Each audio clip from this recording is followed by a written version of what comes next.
रायपुर से बड़ी खबर सामने आ रही है। जौहर यूनिवर्सिटी में ईडी अफसरों का छापा। जौहर यूनिवर्सिटी में सुरक्षा बढ़ा दी गई है।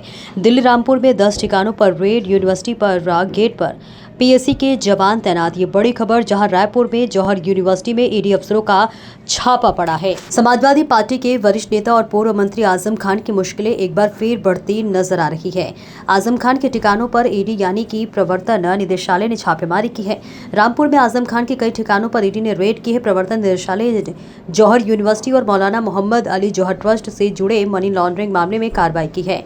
ईडी के लखनऊ जोनल ऑफिस की टीम ने आज उत्तर प्रदेश के रामपुर, सहारनपुर और दिल्ली में कुल 10 ठिकानों पर छापेमारी की है।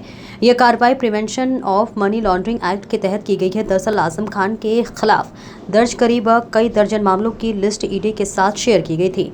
ईडी का यह एक्शन ट्रस्ट और यूनिवर्सिटी पर हुआ है। मुरादाबाद कमिश्नर कोर्ट ने यूनिवर्सिटी की 38 इमारतों को गिराने के रामपुर विकास प्राधिकरण के आदेश पर अंतरिम रोक लगा दी है। इस मामले की अगली कानूनी सुनवाई 25 अगस्त को होनी है। ईडी के जांच में आरोप है कि सरकारी ठेकों से मिलने वाले पैसों को कथित तौर पर दूसरे रास्तों से डायवर्ट किया गया और बाद में इन पैसों का इस्तेमाल जौहर यूनिवर्सिटी और उससे जुड़े ट्रस्ट के लिए संपत्तियां बनाने और दूसरे कामों में किया गया। एजेंसी यह है अब पता लगाने में जुटी है कि सरकारी ठेकों से आया पैसा किन लोगों और कंपनियों के जरिए कहां-कहां भेजा जाए। जांच के दौरान ईडी को कुछ ऐसे फाइनेंशियल ट्रांजैक्शन के बारे में जानकारी मिली है जिनमें सरकारी ठेके लेने वाले कुछ ठेकेदारों और जौहर ट्रस्ट के बीच पैसों का लेन देन सामने आया है। एजेंसी को शक है कि कुछ ठेकेदार जिन्हें सरकारी कामों से आर्थिक फायदा हुआ, उन्होंने कथित तौर पर ऐसे पैसे का एक हिस्सा ट्रस्ट या यूनिवर्सिटी तक पहुंचाया।